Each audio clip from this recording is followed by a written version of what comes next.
Hey everybody, welcome back to Tim Travels. It's Terry, your host. I don't think I need to be so formal since I'm parked. I can take the seatbelt off. Um, I'm just waiting to pick my daughter up from theater practice or rehearsal. Duh.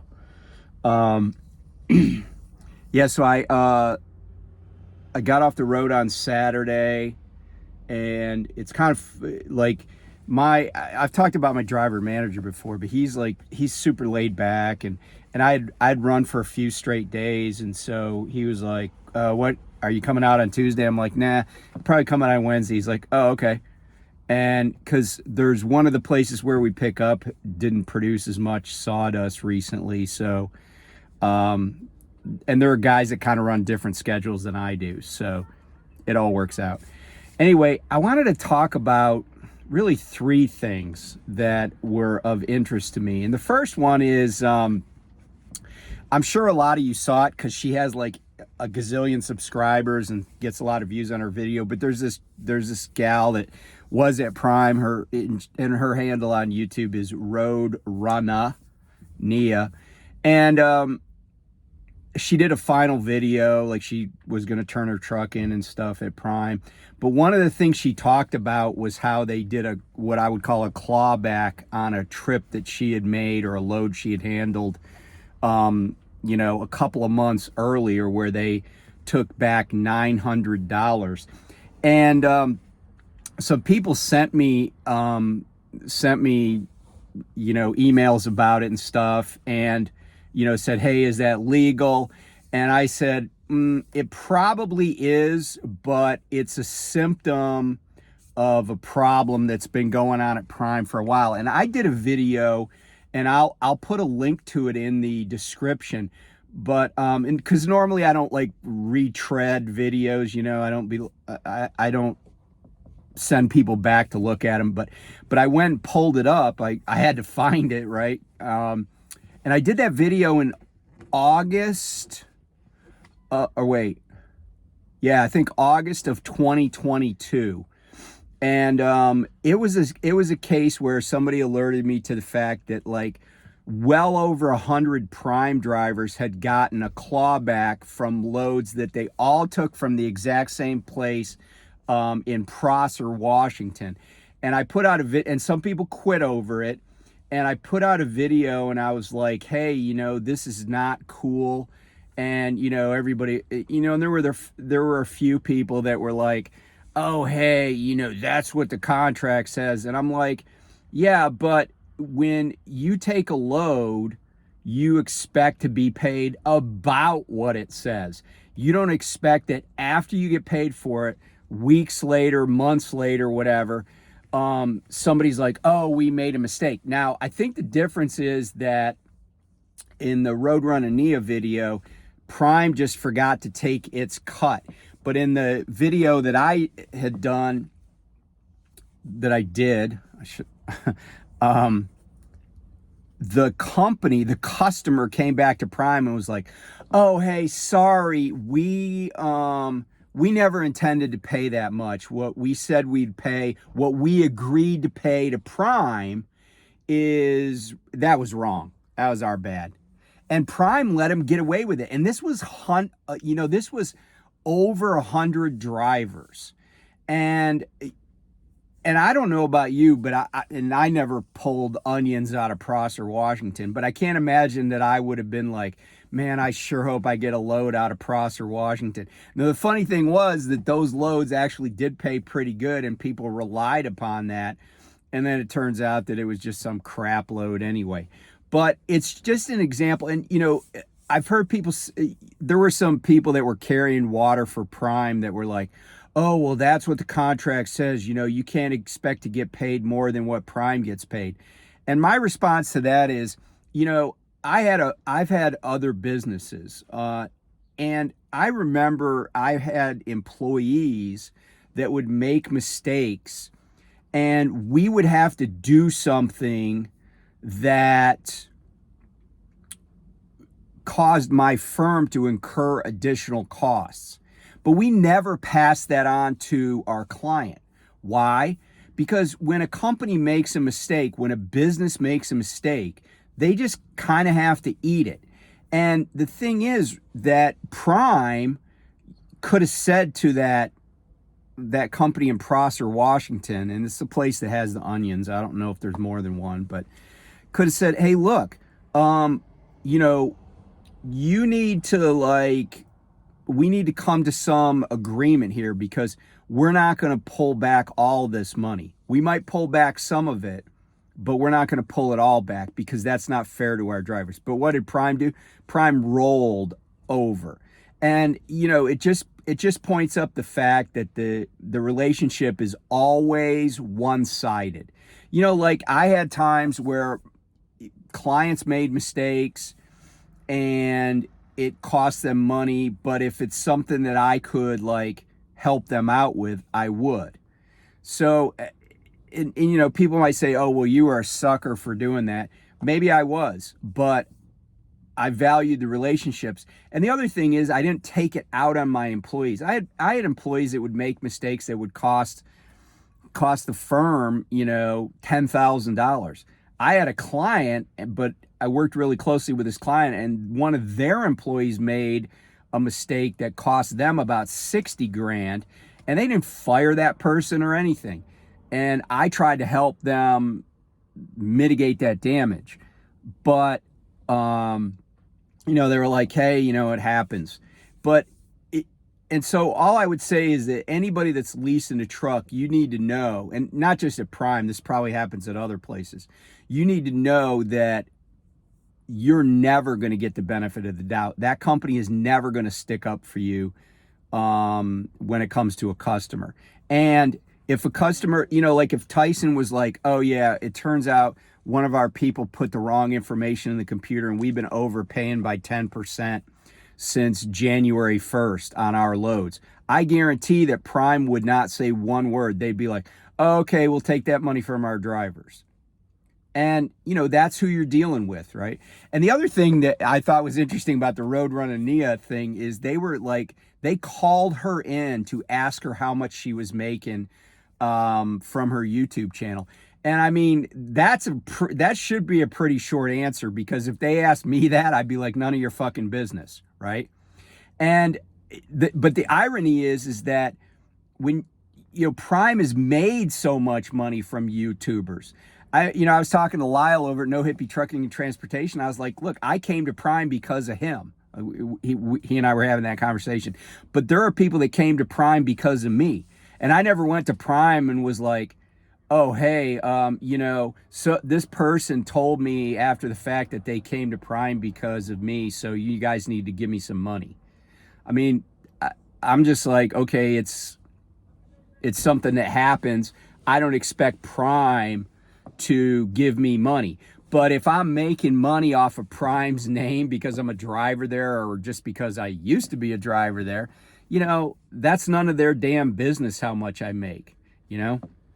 I mean, I guess what I would say is, if you don't want me to make a video, and now, honestly, I couldn't care less what Prime says, right? They got zero leverage with me. But I'd be like, yeah, if you want me to not make videos about you, you got to pay me. You know, you got to pay me to not do it. So anyway, if you're going to Prime, you know, just know that you're never going to be the most important person in the room.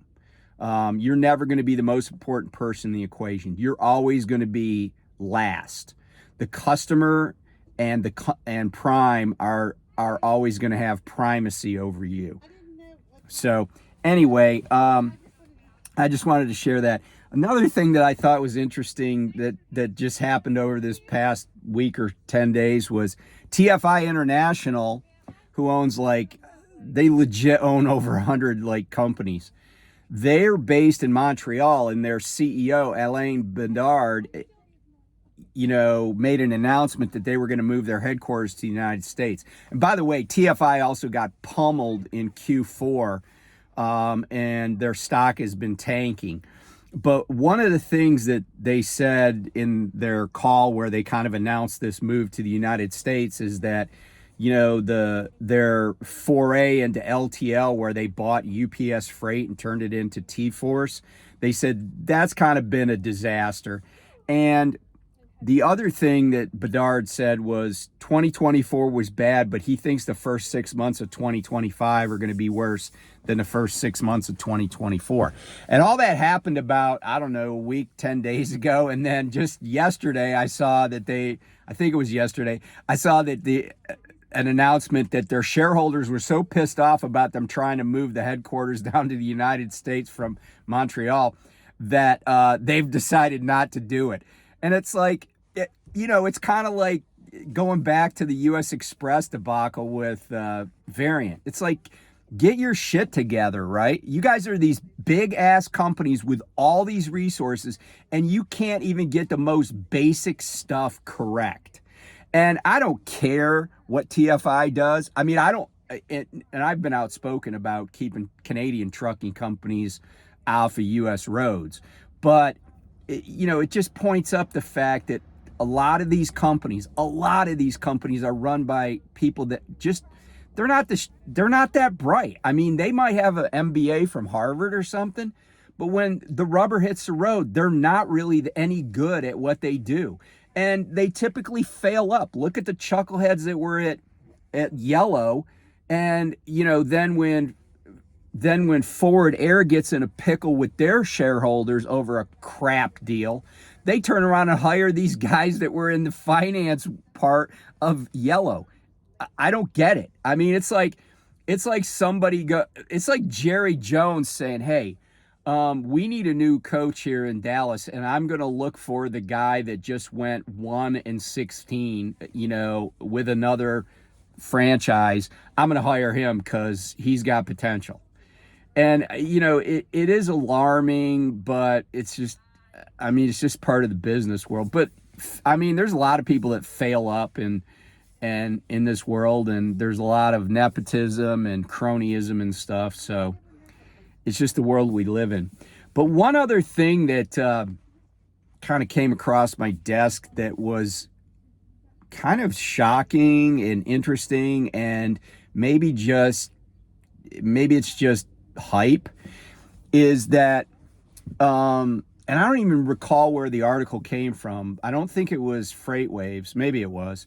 But people were talking about the fact that Amazon has started to advertise for and hire people that have experience in the LTL world. And this person who wrote this article was speculating that by 2026, Amazon could become a full-blown LTL carrier for hire. So they would have an MC number and everything, because they don't have that right now. Because they're only moving their contractors are only moving their stuff. And, they're like, oh, this could be a game changer. It could be, what was the term they used? Disruptive. And they mentioned Old Dominion. And Old Dominion is kind of the gold standard in LTL. If you look at their numbers, and historically they've been, the superior brand in terms of earnings and in terms of just their OR and stuff like that, although they had a crappy fourth quarter in 2024. And, they're like, Amazon has this network and they have this cross-docking ability, and, they could do all this. And I'm like, really? I'm not saying it couldn't happen, because Amazon certainly is flush with cash, but there's a reason why not everybody can do that. And LTL is a special animal. It's not like truckload. I think it's way more likely that, say, Walmart would get in the for-hire truckload market, given their reach, the number of tractors they have, the number of drivers they have, the number of trailers they have. Amazon doesn't have a lot of the things that Walmart has, for example. And then to turn around and go LTL, and if you've never been involved in LTL, it's worth noting that LTL has significantly longer times to get, let's say, a pallet or a load of, let's say, 20 pallets. For them to move 20 pallets from, say, Los Angeles to Philadelphia, if you put that with a truckload company, even a truckload company that drives slow and has solo drivers, that trip is going to be 5 days, right? That's going to be, from the day it leaves LA till it gets to Philadelphia is going to be about 5 days. But with LTL carriers, unless they put, unless those 20 pallets fill up a trailer, and 20 pallets would be most of a pup, but that's still no guarantee that stuff will be load to ride, meaning it will stay in that trailer the whole time, and that trailer will have some kind of priority. Because the truth of the matter is, and I worked at an LTL company, the truth of the matter is that stuff takes forever to get, from A to B, but it also goes from A to B to C to D to K to L back to E, and that's the LTL world. The other thing that the LTL world has is significantly higher claims than the truckload community. So I don't know, that a bunch of people that routinely ship with LTL and people tend to have their favorites, right?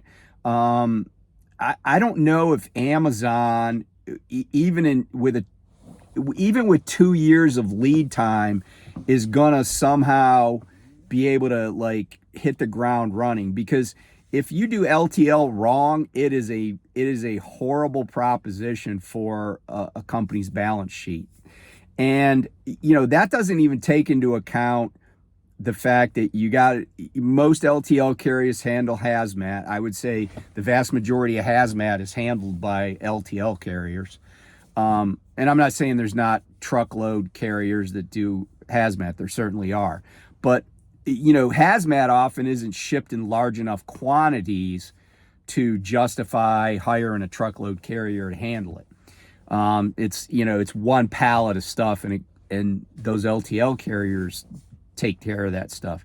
But I just don't, first of all, it wouldn't, it's not going to make a difference in my world anyway, but I think it's just this, I don't know what I would call it, a pipe dream. It's some kind of weird thing that's going on. And I think it's just a head fake. So we'll see. But I haven't even seen Amazon master truckload. Because, it's one thing to haul your stuff, and when your trailer ends up in the ditch or ends up on fire or ends up crashing into a bridge, abutment, it's your stuff, right? Like, you just got to replace the stuff. But there's a much bigger difference hauling other people's stuff. Because then it's, you're just one of many. And that's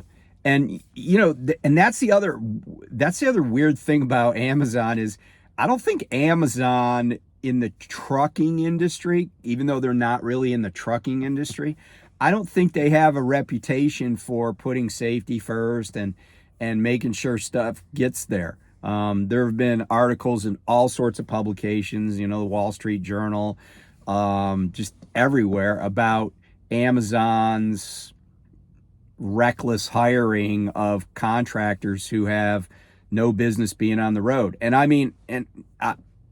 don't think I'm alone when I say, you ask anybody that's a truck driver in America, is when you see an Amazon trailer, coming up in front of you, or coming up beside you, or you got to pass one, are you looking forward to that exchange? I'm not looking forward to anybody passing me or having to pass anybody. That's just part of the job. But I'm on heightened alert when I see an Amazon trailer. Anytime I see an Amazon trailer, and I'm not saying all their contractors are crap, but I would say most of them are. And that's just, and that's the well-earned reputation. I got these theories about any company that's running leased or rented trailers and any company that's pulling Amazon. Sorry, it is what it is. But anyway, It'll be interesting to see. I'm going to keep an eye on it. And we'll see what happens. But anyway, be safe out there. I'm going to get back on the road. I think I might only go out for like 3 days this week, and then I'm gonna come back home, and I'll probably run hard next week or something. The weather's starting to break though, so I'm happy about that. But anyway, be safe, and I'll talk to you soon. Bye.